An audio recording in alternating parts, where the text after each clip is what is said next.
Assalamualaikum warahmatullahi wabarakatuh. Kita berjumpa kembali pemirsa, khususnya Anda siswa-siswi sekolah menengah atas.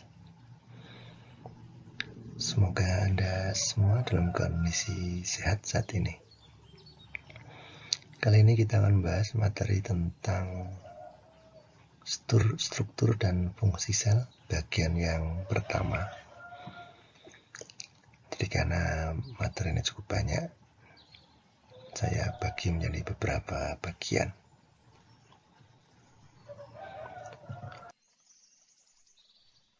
Nah, ini adalah pokok-pokok bahasan yang akan kita bahas pada materi sel ini. Yang pertama ada sejarah sel, kemudian ada tipe sel, bentuk dan ukuran sel, struktur sel, bagian-bagian sel. Bagian-bagian sel itu nanti ada 3 bagian pokok ya. Jadi sel itu bagian pokoknya ada 3 ini: membran plasma, sitoplasma, dan organel.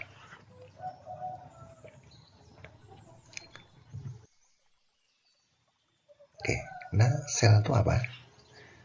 Sel adalah unit kehidupan terkecil yang menyusun tubuh makhluk hidup. Jadi yang namanya sel adalah unit terkecil. Jadi tidak ada unit yang lebih kecil lagi selain sel. Yang dimaksud unit di sini adalah suatu sistem ya. Jadi sel itu suatu sistem. Artinya apa? Sistem itu ada kerja, ada proses tertentu di dalamnya, itu dari namanya unit. Kalau hanya bagian-bagian aja itu tidak dikategorikan sebagai unit. Misalnya ada organel saja ya, itu bukan suatu unit ya, bukan suatu unit.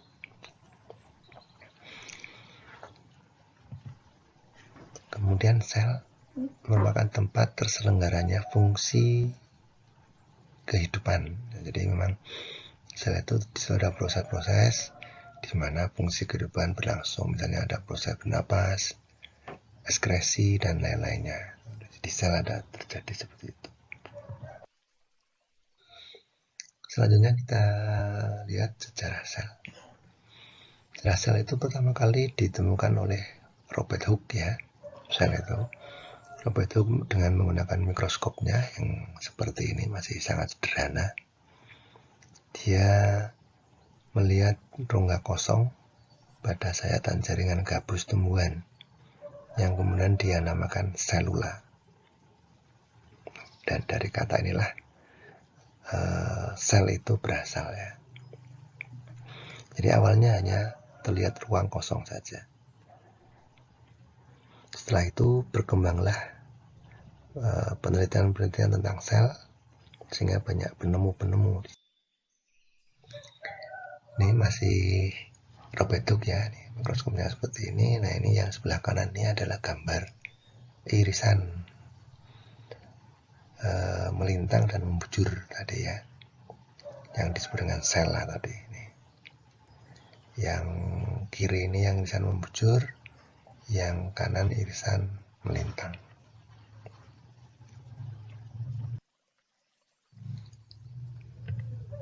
Kemudian penelitian yang lain dilakukan oleh Johannes Evangelista Purkinje. Ini orang yang pertama kali mengenalkan istilah protoplasma untuk cairan yang ada di dalam sel.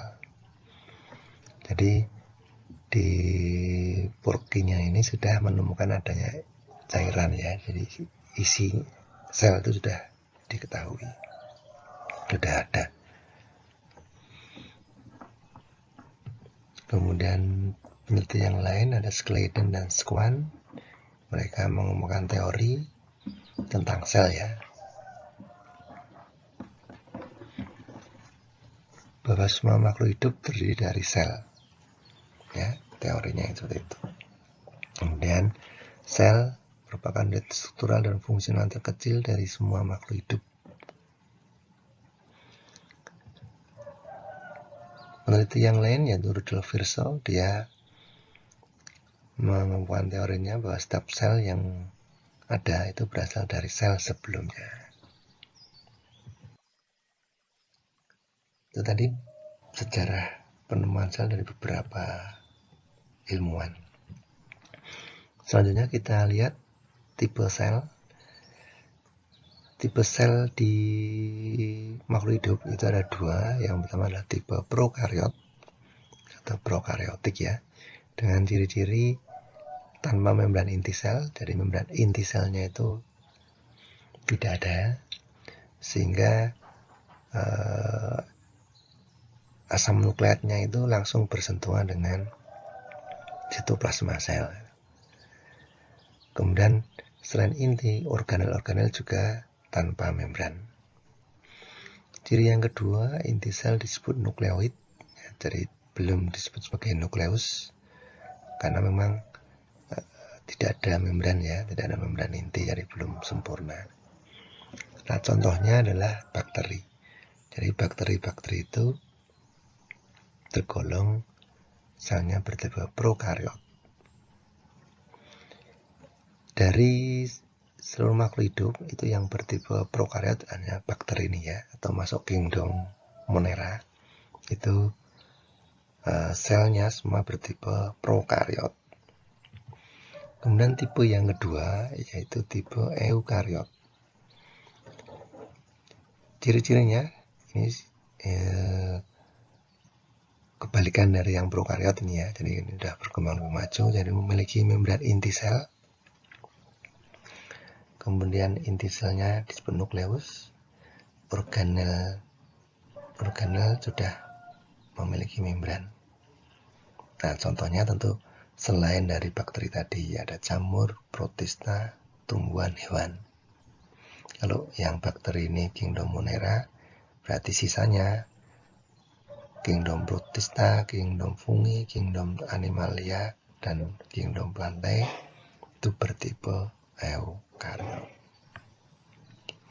Itu tipe-tipe sel. Kita lihat sekarang bentuk dan ukuran sel. Nah, bentuk itu biasanya berbeda-beda ya, bentuk sel itu sesuai dengan fungsinya. Jadi tidak sama bentuk sel. Ukuran sel itu bermacam-macam, antara 1 sampai 15 mikron. 1 sampai 15 mikron. 1 mikron itu sama dengan 1,00 mikrometer. Berikutnya ada struktur sel. Struktur sel ini sel memiliki tiga struktur dasar yang sama. Jadi sel itu, semua sel itu punya 3 struktur dasar yang sama. Apa saja itu? Yang pertama membran plasma atau membran sel, sama saja ya. Semua sel itu mesti punya membran sel. Tidak ada sel yang tidak memiliki membran sel. Membran plasma atau membran sel ini membatasi bagian dalam sel dengan lingkungan luar. Fungsinya ya, ini berfungsi untuk fungsi lainnya itu membantu mengatur transfer materi dari luar sel ke dalam sel atau sebaliknya. Itu dari membran sel. Membran plasma atau membran sel berbentuk lapisan rangkap lipoprotein. Strukturnya ya, lipoprotein, lemak dan protein. Lipo itu lemak, dan protein. Strukturnya ada 2 ini senyawa ini. Kemudian struktur dasar yang kedua adalah inti atau bahan inti atau nukleus. Kalau yang prokariot ya nukleoid ya. Inti sel itu berisi informasi genetik berupa DNA yang berperan dalam mengatur seluruh kegiatan sel. Jadi ini yang ngatur kegiatan sel itu adalah DNA. Misalnya sintesis protein, ekskresi, transport, dan lainnya itu yang ngatur DNA. Juga termasuk nanti untuk reproduksi. Nah, inti sel itu dilapisi membran inti untuk yang tipe eukariot ya, yang susunannya itu sama dengan membran plasma. Jadi membran inti itu strukturnya itu sama dengan membran selnya itu sama. Inti sel umumnya terletak di tengah sel ya, umumnya di tengah sel. Karena ruang yang lain di ruang sisi yang lain itu akan ditempati oleh organel-organel sel yang lain. Struktur dasar yang ketiga adalah sitoplasma. Sito itu sel ya, plasma itu ya cairan. Jadi ini cairan ini. Dalam sitoplasma atau cairan sel itu terjadi reaksi-reaksi kimia, proses metabolisme. Di situ ada proses sintesis protein, proses transportasi, dan lain-lainnya. Di dalam sitoplasma itu. Nah, sitoplasma ini mengandung enzim-enzim, kemudian protein, lemak, kemudian struktur khusus yang memiliki fungsi tertentu yang disebut organel. Jadi selain mengandung zat-zatnya, juga mengandung organel di sitoplasmanya itu. Kita lihat ini jadi ini satu sel, kemudian yang tengah ini yang besar ini adalah inti sel. Sitoplasma itu cairan ya di sini. Nah, ini cairannya. Jadi isi sel keseluruhan itu adalah cairan sitoplasma. Di dalamnya nanti zat-zat ini terlarut ya. Kemudian ada organel-organel. Macam-macam organel. Nanti kita lihat, kita bahas satu persatu.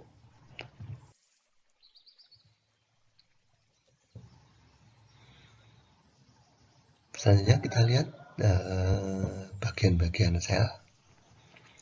Bagian-bagian sel mulai dari membran plasma. Kalau yang tadi itu struktur dasar, dari struktur dasar sel itu ada 3. Membran sel, sitoplasma, dan inti sel. Kalau ini kita lihat bagian-bagiannya secara lebih detail ya. Yang pertama membran plasma atau membran sel. Pada sel hewan, membran plasma merupakan lapisan paling luar ya, yang membatasi isi sel dengan lingkungan. Tapi pada sel tumbuhan itu sebelah luarnya lagi masih ada dinding sel. Jadi ada dinding sel, itu bedanya, salah satu beda antara sel hewan dengan sel tumbuhan. Dan tumbuhan itu memiliki dinding sel, sehingga bentuknya sel tumbuhan itu relatif tetap ya bentuknya. Nah, struktur membran ini juga terdapat pada berbagai organel. Jadi struktur membran sel itu sama dengan struktur membran pada organel-organel. Misalnya vakula, mitokondria, dan kloroplas. Jadi organel itu juga memiliki membran. Memiliki membran juga yang strukturnya sama dengan membran sel.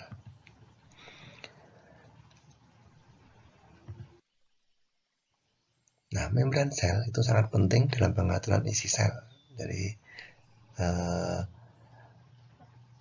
karena keluar masuknya zat itu mesti melalui membran itu ya. Jadi zat yang keluar dari sel atau zat yang masuk ke sel itu mesti melalui membran. Membran inilah yang mengatur zat-zat apa yang bisa masuk, seberapa banyaknya, itu yang ngatur adalah membran. Nah, membran sel itu bersifat semi permeable atau differential permeable. Artinya apa? Hanya zat-zat tertentu itu yang bisa melewati, baik ukurannya maupun jenis zatnya, kemudian jumlahnya ya. Gitu. Jadi sifatnya differential permeable.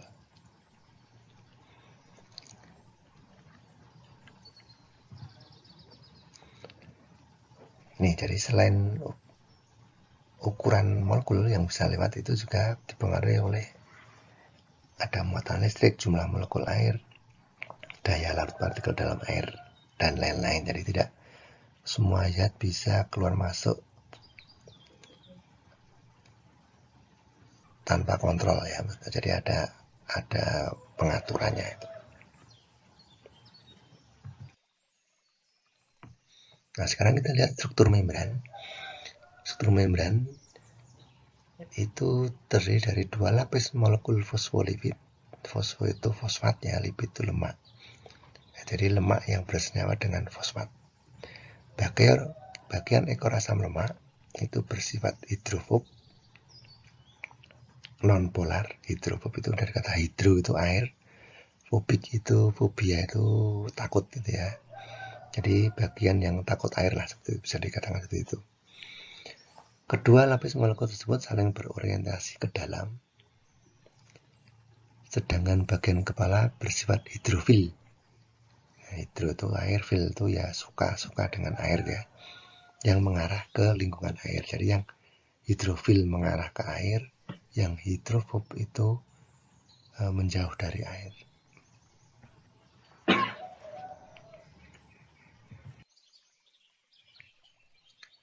Selain fosfolipid, terdapat juga glikolipid. Gliko itu glukosa. Jadi lemak yang bersenyawa dengan karbohidrat. Dan juga sterol. Ini tergantung dari selnya ya, tergantung dari selnya. Untuk protein sendiri itu berada di membran dalam posisi yang berbeda-beda. Nanti kita lihat ada gambarnya. Komposisi lipid dan protein penyusun membran itu bervariasi tergantung dari jenis dan fungsi membran itu sendiri. Jadi tergantung dari jenis selnya, fungsinya apa, nanti struktur membran itu berbeda-beda. Nah, ini gambar dari membran sel seperti ini. Ini adalah lemaknya ya. Jadi lemaknya itu dua lapis.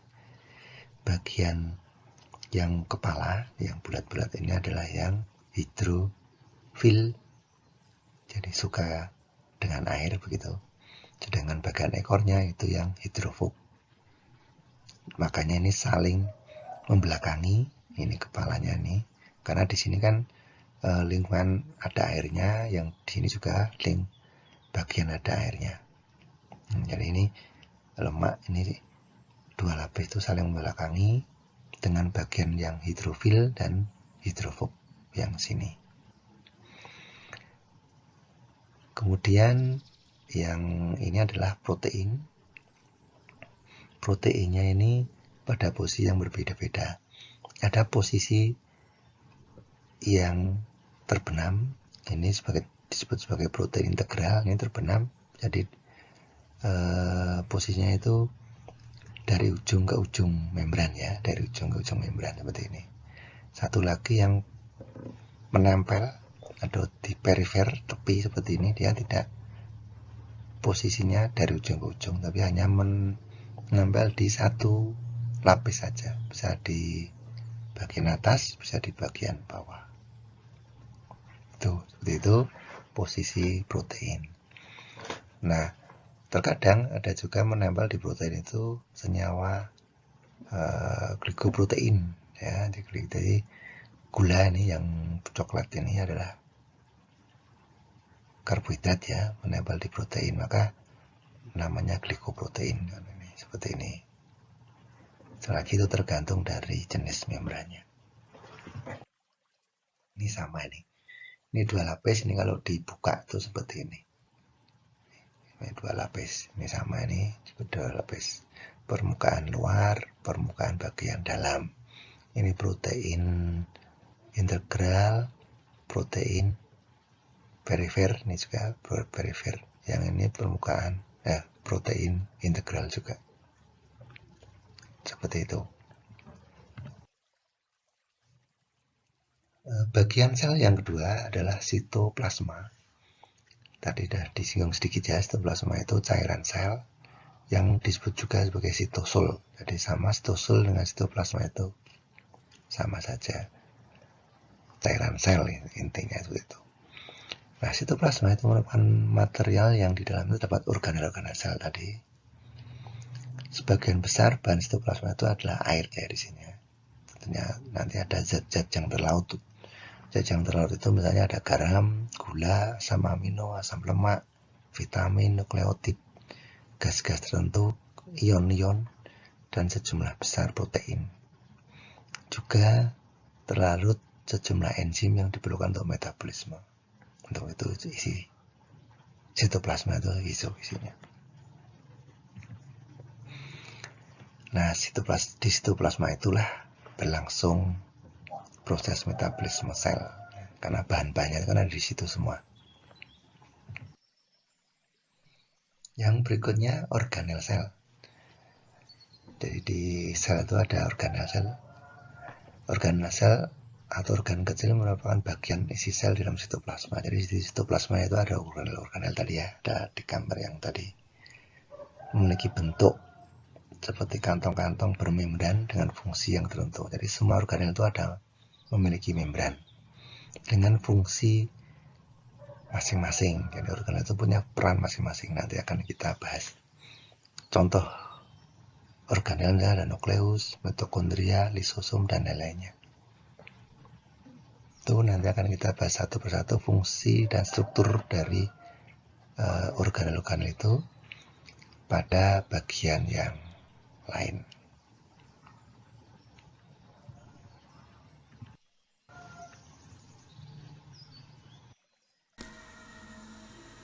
Baik, saya kira itu saja dulu materi video kali ini. Semoga bermanfaat. Terima kasih atas perhatiannya. Saya akhiri. Wassalamualaikum warahmatullahi wabarakatuh.